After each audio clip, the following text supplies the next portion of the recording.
Ben Shapiro is amazing at coming up with very clear ways of getting his point across. However, there have been moments where people thought they had beaten him in an argument or a fight until he came up with an amazing comeback. Today's video is all about the best comebacks from Ben Shapiro ever. And without further ado, let's dive straight into today's video. Number 1. Transgender. Here we have a clip of Ben Shapiro getting asked about his points of view when it comes to transgenders, because he had previously stated that transgender people were just, quote, playing. When he is asked about this, he quickly comes back and defends his side of the argument. So, how do you say that some people don't have privilege when you basically just said that trans people aren't valid? They're not a thing. They're just girls pretending to be boys or boys pretending to be girls. Okay. Like, okay. Oh, someone's excited. Okay. Sex is biological, but gender is a completely different thing. No, gender is not disconnected from sex. So. It's not completely disconnected, but it's still a cultural thing. It's still from society. It's okay. No, it is not in the mind. Okay, you're not a man if you think you're a man. And I didn't say pretending, or if I did, I shouldn't have said pretending. Let me amend. So as you can see, Shapiro is already replying swiftly, but with a little bit of tone and expression. And this continues for some time while the person asking the questions doesn't seem to understand what Shapiro is trying to communicate. Okay, I said a boy who thinks he's a girl. That's the usual phraseology I use. Not playing. I usually say a boy who thinks he's a girl or a girl who thinks he's a boy, which is technically what we're talking about here. As far as the actual psychological issues at play, it used to be called gender dysphoria or gender identity disorder. Now they call it gender dysphoria. The idea that sex or gender are malleable is not true. Okay, and I'm not denying your humanity if you're a transgender person. I am saying that you are not the sex to which you claim. Number 2. Shapiro gets laughed at. Coming up next, we have a clip of Shapiro at a conference of some sort when he is asked a question related to the African American community. However, while he's answering the question, the other people near him started laughing at him. Shapiro wasn't going to let that happen, so he absolutely destroyed them with what he said.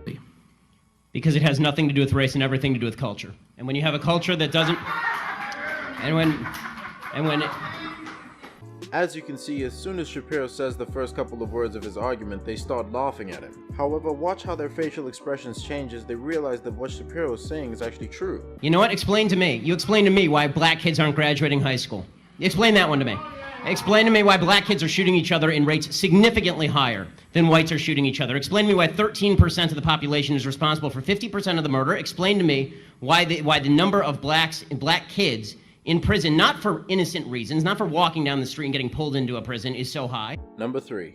Transgender again. In this next clip, Ben Shapiro shares his quite controversial opinions about transgender people and correct pronoun usage. Let's just say he defends loads of arguments and gets into loads of fights. Gender is about the bravest thing you can do.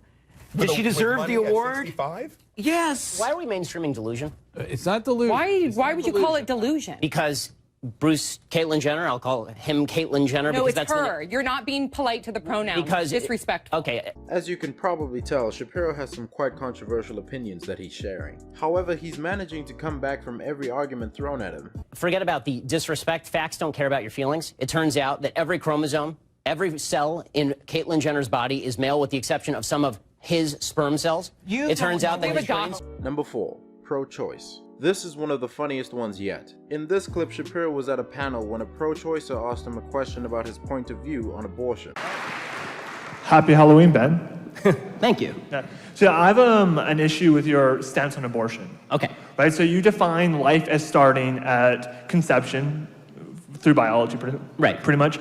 But I think you take the stance that life is intrinsically valuable because it's life.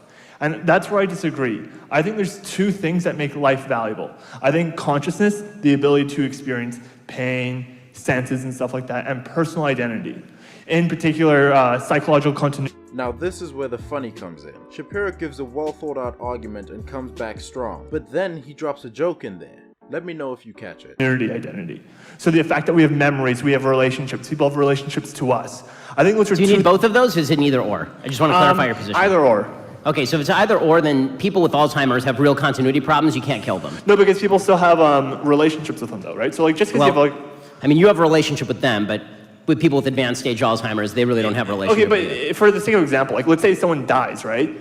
The family gets to decide what you do with the body. Because I know what you say, when you say, someone says, oh, it's just consciousness, and then... Number 5. Abortion. Here is an example of Shapiro showing off his impressive ability to express his thoughts and use them to his favor. This guy asked him a question and Shapiro comes back with a strong argument. Abortion, and I just wanted to know, why exactly do you think a first trimester fetus has moral value? Okay, so a first trimester fetus has moral value because whether you consider it a potential human life or a full-on human life, it has more value than just a cluster of cells. If left to its natural processes, it will grow into a baby. So the real question is, where do you draw the line? So you're going to draw the line at the heartbeat, because it's very hard to draw the line at the heartbeat. There are people who are adults who are alive because of a pacemaker. They need some sort of outside force generating their heartbeat. As you can see, Shapiro is developing his argument as he goes and brings in supporting arguments to help him get his point across. Okay, are you going to do it based on brain function? Okay, well, what about people who are in a coma? Should we just kill them? Right? The problem is, anytime you draw any line other than the inception of the child, you end up drawing a false line that can also be applied to people who are adults. So either human life has intrinsic value or it doesn't. I think we both agree that adult human life has intrinsic value. Can we start from that premise? I believe that sentience is what gives something moral value, not necessarily being a human alone. Okay, So in conclusion, Ben Shapiro is amazing when it comes to stringing together arguments and using other people's own words against them. That brings us to the end of the video. Don't forget to like and subscribe for more content like this in your inbox regularly. Thanks for watching, and we hope to see you soon.